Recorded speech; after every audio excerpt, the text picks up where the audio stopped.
bien des années, je faisais une longue course à pied sur des hauteurs absolument inconnues des touristes, dans cette très vieille région des Alpes qui pénètre en Provence.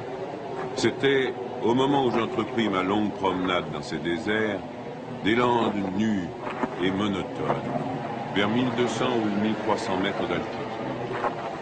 Il n'y poussait que des lavandes sauvages. Je traversais ce pays dans sa plus grande largeur et après 3 jours de marche, je me trouvais dans une désolation sans exemple. Je campais à côté d'un squelette de village abandonné. Je n'avais plus d'eau depuis la veille et il me fallait en trouver. Ces maisons agglomérées, en ruine, comme un vieux nid de guêpes, me firent penser qu'il avait dû y avoir, là, dans le temps, une fontaine ou un puits. Il y avait bien une fontaine, mais sèche.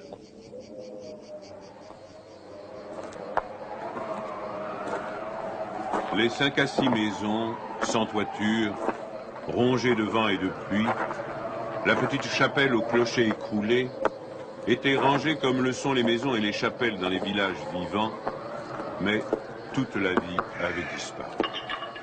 C'était un beau jour de juin, avec un grand soleil, mais sur ces terres sans abri et hautes dans le ciel, le vent soufflait avec une brutalité insupportable.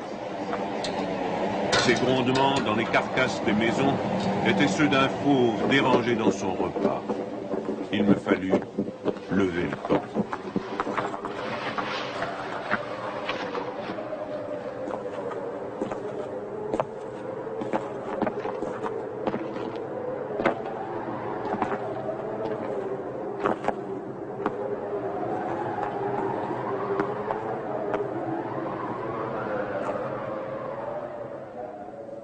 À 5 heures de marche de là, je n'avais toujours pas trouvé d'eau et rien ne pouvait me donner l'espoir d'en trouver. C'était partout la même sécheresse, les mêmes herbes ligneuses.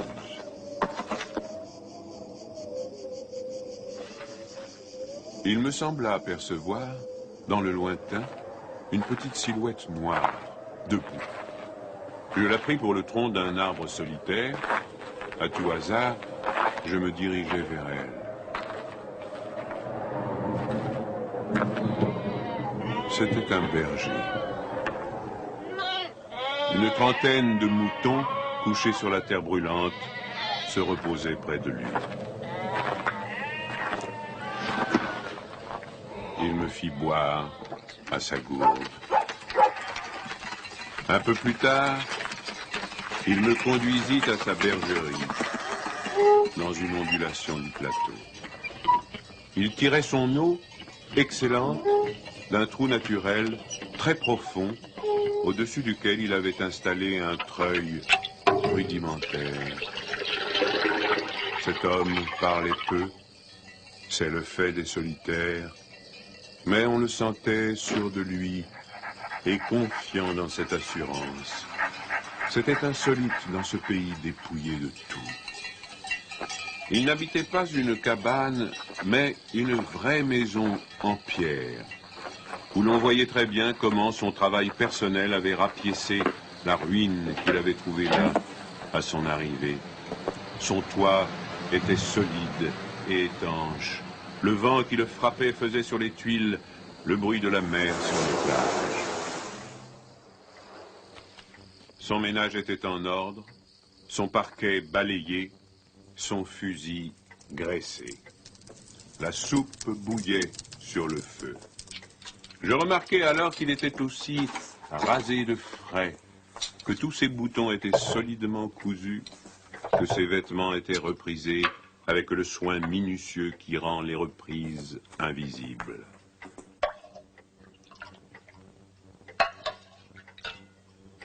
Il me fit partager sa soupe.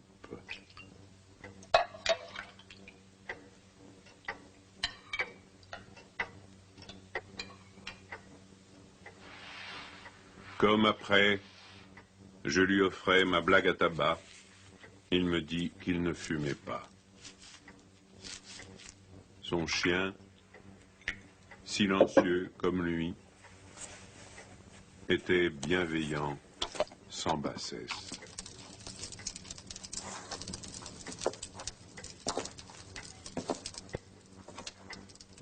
Il avait été entendu que je passerais la nuit là, le village le plus proche étant encore à plus d'une journée et demie de marche. Je connaissais parfaitement le caractère des rares villages de cette région.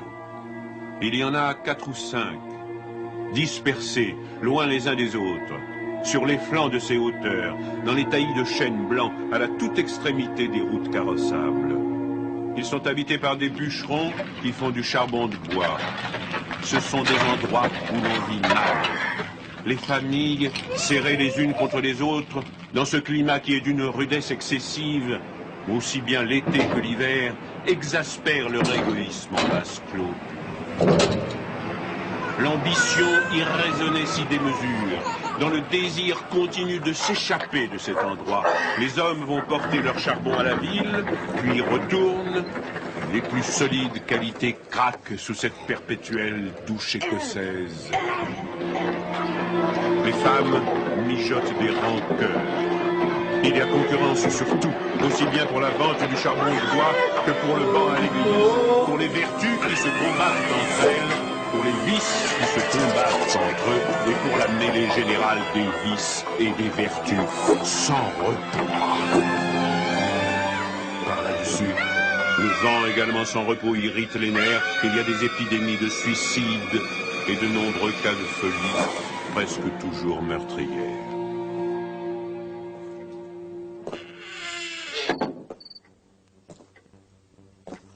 Le berger qui ne fumait pas alla chercher un petit sac et déversa sur la table un tas de glands. Il se mit à les examiner, un après l'autre, avec beaucoup d'attention, séparant les bons des mauvais. Je fumais ma pipe, je proposais de l'aider. Il me dit que c'était son affaire. En effet, voyant le soin qu'il mettait à ce travail, je n'insistais pas. Ce fut toute notre conversation. Quand il eut du côté des bons un tas de glands assez gros, il les compta par paquet de 10. Ce faisant, il éliminait encore les petits fruits ou ceux qui étaient légèrement fendillés, car il les examinait de fort près. Quand il eut ainsi devant lui 100 glands parfaits, il s'arrêta et nous allâmes nous coucher. La société de cet homme donnait la paix. Je lui demandai le lendemain la permission de me reposer tout le jour chez lui. Il le trouva tout naturel, ou plus exactement, il me donna l'impression que rien ne pouvait le déranger. Ce repos ne m'était pas absolument obligatoire, mais j'étais intrigué et je voulais en savoir plus. Il fit sortir son troupeau et le mena à la pâture. Avant de partir, il trempa dans un seau d'eau le petit sac où il avait mis les glands soigneusement choisis et comptés.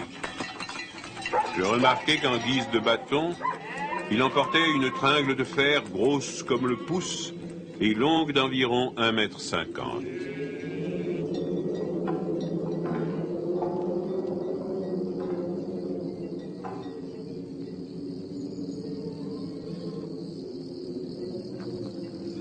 Je fis celui qui se promène en se reposant, et je suivis une route parallèle à la sienne.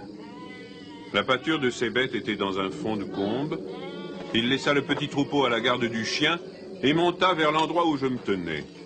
J'eus peur qu'il vînt pour me reprocher mon indiscrétion, mais pas du tout. C'était sa route, et il m'invita à l'accompagner si je n'avais rien de mieux à faire. Il allait à 200 mètres de là, sur la hauteur. Arrivé à l'endroit où il désirait aller, il se mit à planter sa tringle de fer dans la terre. Il faisait ainsi un trou dans lequel il mettait un gland, puis il rebouchait le trou. Il plantait des chênes. Je lui demandai si la terre lui appartenait. Il me répondit que non. Savait-il à qui elle était? Il ne savait pas. Il supposait que c'était une terre communale ou peut-être était-elle la propriété de gens qui ne s'en souciaient pas. Lui ne se souciait pas de connaître les propriétaires. Il planta ainsi ses sanglants avec un soin extrême.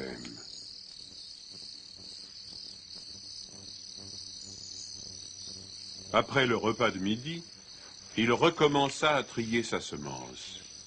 Je mis, je crois, assez d'insistance dans mes questions, puisqu'il y répondit. Depuis 3 ans, il plantait des arbres dans cette solitude. Il en avait planté 100 000. Sur les 100 000, 20 000 étaient sortis. Sur ces 20 000, il comptait encore en perdre la moitié du fait des rongeurs ou de tout ce qu'il y a d'impossible à prévoir dans les desseins de la Providence. Restaient 10 000 chênes qui allaient pousser dans cet endroit où il n'y avait rien auparavant. C'est à ce moment-là que je me souciais de l'âge de cet homme. Il avait visiblement plus de 50 ans. 55, me dit-il. Il s'appelait Elzéar Bouffier. Il avait possédé une ferme dans les plaines. Il y avait réalisé sa vie. Il avait perdu son fils unique, puis sa femme. Il s'était retiré dans la solitude où il prenait plaisir à vivre lentement avec ses brebis et son chien. Il avait jugé que ce pays mourrait par manque d'arbres. Il ajouta que n'ayant pas d'occupation très importante, il avait résolu de remédier à cet état de choses. Mon jeune âge me forçait à imaginer l'avenir en fonction de moi-même et d'une certaine recherche du bonheur. Je lui dis que dans 30 ans, ces 10 000 chênes seraient magnifiques. Il me répondit très simplement que si Dieu lui prêtait vie, dans 30 ans, il en aurait planté tellement d'autres que ces 10 000 seraient comme une goutte d'eau dans la mer. Il étudiait déjà la reproduction des hêtres, et il en avait près de sa maison une pépinière issue des faînes. Les sujets qu'il avait protégés de ses moutons étaient de toute beauté. Il pensait également à des bouleaux pour les fonds, où, me dit-il, une certaine humidité dormait à quelques mètres de la surface du sol. Nous nous séparâmes le lendemain. L'année d'après, il y eut la guerre de 14, dans laquelle je fus engagé pendant 5 ans. Un soldat d'infanterie ne pouvait guère y réfléchir à des arbres.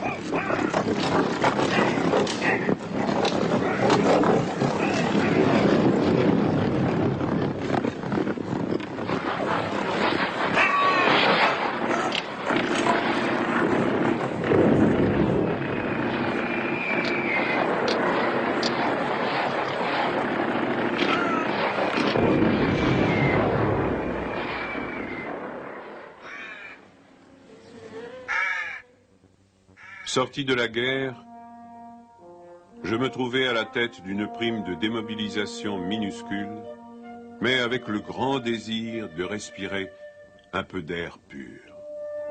C'est sans idée préconçue, sauf celle-là, que je repris le chemin de ces contrées désertes. Le pays n'avait pas changé. Toutefois, au-delà du village mort, j'aperçus dans le lointain une sorte de brouillard gris qui recouvrait les hauteurs comme un tapis. Depuis la veille, je m'étais remis à penser à ce berger planteur d'arbres. 10 000 chênes, me disais-je, occupent vraiment un très large espace. J'avais vu mourir trop de monde pendant 5 ans pour ne pas imaginer facilement la mort d'Elzéar Bouffier.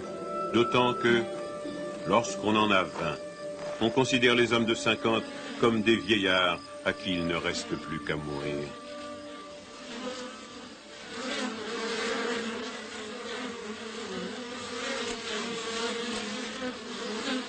Il n'était pas mort. Il avait changé de métier. Il ne possédait plus que 4 brebis, mais par contre, une centaine de ruches. Il s'était débarrassé des moutons qui mettaient en péril ses plantations d'arbres. Il ne s'était pas du tout soucié de la guerre. Il avait imperturbablement continué à planter. Les chênes de 1910 avaient alors 10 ans et étaient plus hauts que moi et que lui. Le spectacle était impressionnant. J'étais littéralement privé de parole. Et comme lui ne parlait pas, nous passâmes tout le jour en silence à nous promener dans sa forêt. Elle avait en 3 tronçons 11 kilomètres de long et 3 kilomètres dans sa plus grande largeur.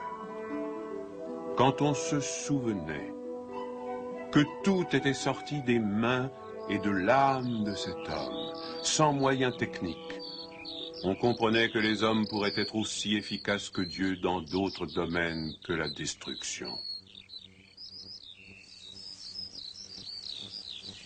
Il avait suivi son idée. Et les hêtres qui m'arrivaient aux épaules, répandus à perte de vue, en témoignaient. Les chênes étaient drus et avaient dépassé l'âge où ils étaient à la merci des rongeurs. Quant au dessein de la Providence elle-même, pour détruire l'œuvre créée, il lui faudrait avoir désormais recours au cyclone. Il me montra d'admirables bosquets de bouleaux qui dataient de 5 ans, c'est-à-dire de 1915, de l'époque où je combattais à Verdun. Il leur avait fait occuper tous les fonds où ils soupçonnaient, avec juste raison, qu'il y avait de l'humidité presque à fleur de terre. Ils étaient tendres comme des adolescents et très décidés. La création avait l'air d'ailleurs de s'opérer en chaîne. Il ne s'en souciait pas. Il poursuivait obstinément sa tâche, très simple. Mais, en redescendant par le village, je vis couler de l'eau dans des ruisseaux qui, de mémoire d'homme, avaient toujours été à sec. C'était la plus formidable opération de réaction qu'il m'ait été donné de voir. Ces ruisseaux secs avaient jadis porté de l'eau dans des temps très anciens. Certains de ces villages tristes dont j'ai parlé au début de mon récit s'étaient construits sur les emplacements d'anciens villages gallo-romains dont il restait encore des traces, dans lesquels les archéologues avaient fouillé et ils avaient trouvé des hameçons à des endroits où, au XXe siècle, on était obligé d'avoir recours à des citernes pour avoir un peu d'eau. Le vent aussi dispersait certaines graines. En même temps que l'eau réapparut, réapparaissaient les saules, les osiers, les prés, les jardins, les fleurs et une certaine façon de vivre. Mais la transformation s'opérait si lentement qu'elle entrait dans l'habitude sans provoquer d'étonnement. Les chasseurs qui montaient dans les solitudes à la poursuite des lièvres ou des sangliers avaient bien constaté le foisonnement des petits arbres, mais ils l'avaient mis sur le compte des malices naturelles de la terre. C'est pourquoi personne ne touchait à l'œuvre de cet homme. Si on l'avait soupçonné, on l'aurait contrarié. Il était insoupçonnable. Qui aurait pu imaginer, dans les villages et les administrations, une telle obstination dans la générosité la plus magnifique?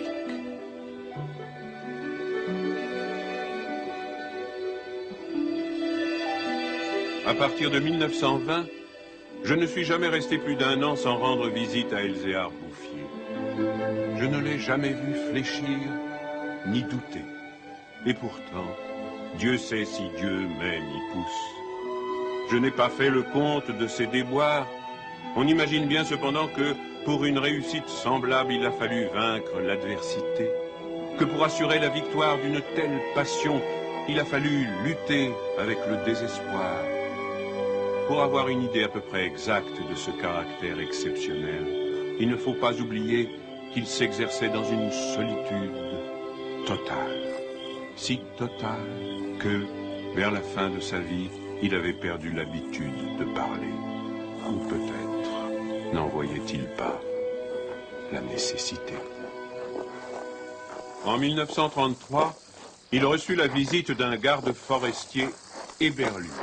Ce fonctionnaire lui intima l'ordre de ne pas faire de feu dehors, de peur de mettre en danger la croissance de cette forêt naturelle. C'était la première fois lui dit cet homme naïf, qu'on voyait une forêt pousser toute seule. En 1935, une véritable délégation administrative vint examiner la forêt naturelle. Il y avait un grand personnage des eaux et forêts, un député, des techniciens. On prononça beaucoup de paroles inutiles, on décida de faire quelque chose et, heureusement, on ne fit rien. Sinon, la seule chose utile, mettre la forêt sous la sauvegarde de l'État et interdire qu'on vienne y charbonner. Car il était impossible de n'être pas subjugué par la beauté de ces jeunes arbres en pleine santé. Et elle exerça son pouvoir de séduction sur le député lui-même.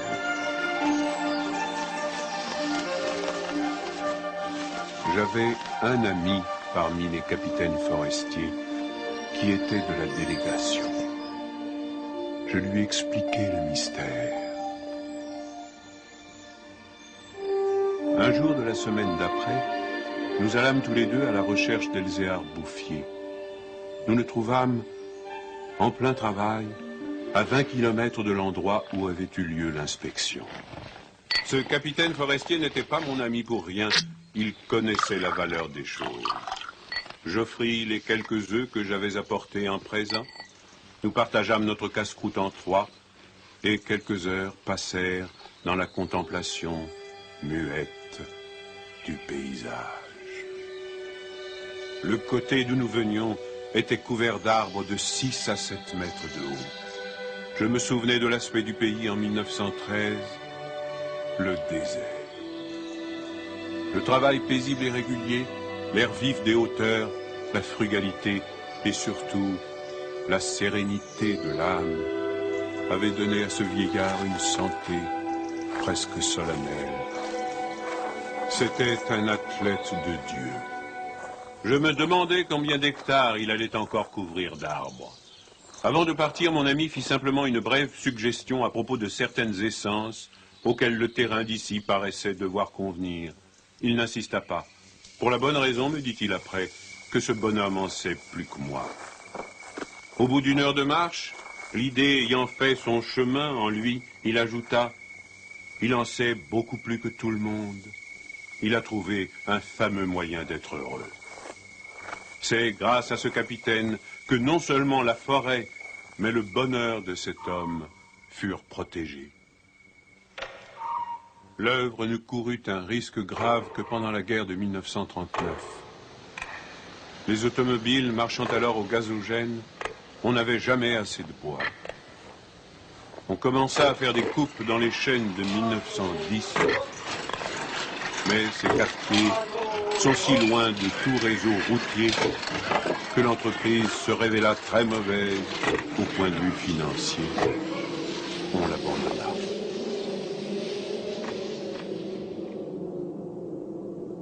Le berger n'avait rien vu. Il était à 30 km de là, continuant paisiblement sa besogne, ignorant la guerre de 39, comme il avait ignoré la guerre de 14. J'ai vu Elzéar Bouffier pour la dernière fois en juin 1945. Il avait alors 87 ans. J'avais donc repris la route du désert, mais maintenant, malgré le délabrement dans lequel la guerre avait laissé ce pays, il y avait un quart qui faisait le service entre la vallée de la Durance et la montagne. Je mis sur le compte de ce moyen de transport relativement rapide le fait que je ne reconnaissais plus les lieux de mes premières promenades. J'eus besoin d'un nom de village pour conclure que j'étais bien cependant dans cette région jadis en ruine et désolée.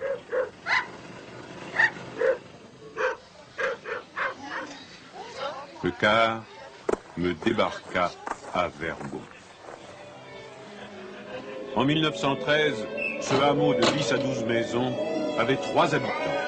Ils étaient sauvages, se détestaient, vivaient de chasse aux pièges. Leurs conditions étaient sans espoir. Tout était changé. L'air lui-même. Au lieu des bourrasques sèches et brutales qui m'accueillaient jadis, soufflait une brise souple, chargée d'odeurs. Un bruit semblable à celui de l'eau venait des hauteurs. C'était celui du vent dans les forêts. Enfin, chose plus étonnante, j'entendis le vrai bruit de l'eau coulant dans un bassin. Je vis qu'on avait fait une fontaine, qu'elle était abondante, et ce qui me toucha le plus, on avait planté près d'elle un tilleul, symbole incontestable d'une résurrection.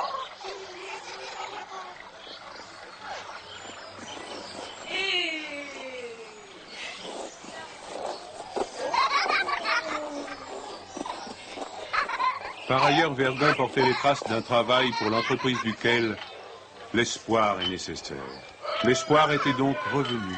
On avait déblayé les ruines, abattu les pans de murs délabrés. Les maisons neuves, crépies de frais, étaient entourées de jardins potagers où poussaient, mélangés mais alignés, les légumes et les fleurs, les choux et les rosiers, les poireaux et les gueules de loup, les céleris et les anémones. C'était désormais un endroit où l'on avait envie d'habiter. À partir de là, je fis mon chemin à pied. La guerre dont nous sortions à peine n'avait pas permis l'épanouissement complet de la vie, mais Lazare était hors du tombeau. Sur les flancs abaissés de la montagne, je voyais de petits champs d'orge et de seigle en herbe. Au fond des étroites vallées, quelques prairies verdissaient.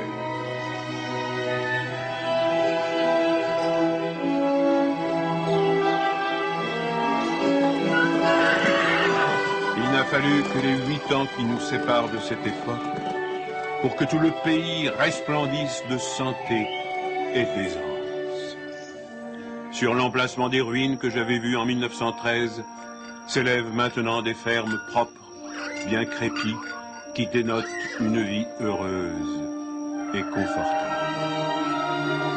Les vieilles sources, alimentées par les pluies et les neiges que retiennent les forêts, se sont remises à couler. À côté de chaque ferme, dans des bosquets d'érables, les bassins des fontaines débordent sur des tapis de menthe fraîche. Les villages se sont reconstruits peu à peu. Une population venue des plaines où la terre se vend chère s'est fixée dans le pays, y apportant de la jeunesse, du mouvement, de l'esprit d'aventure. On rencontre dans les chemins des hommes et des femmes bien nourris, des garçons et des filles qui savent rire et ont repris goût aux fêtes campagnardes.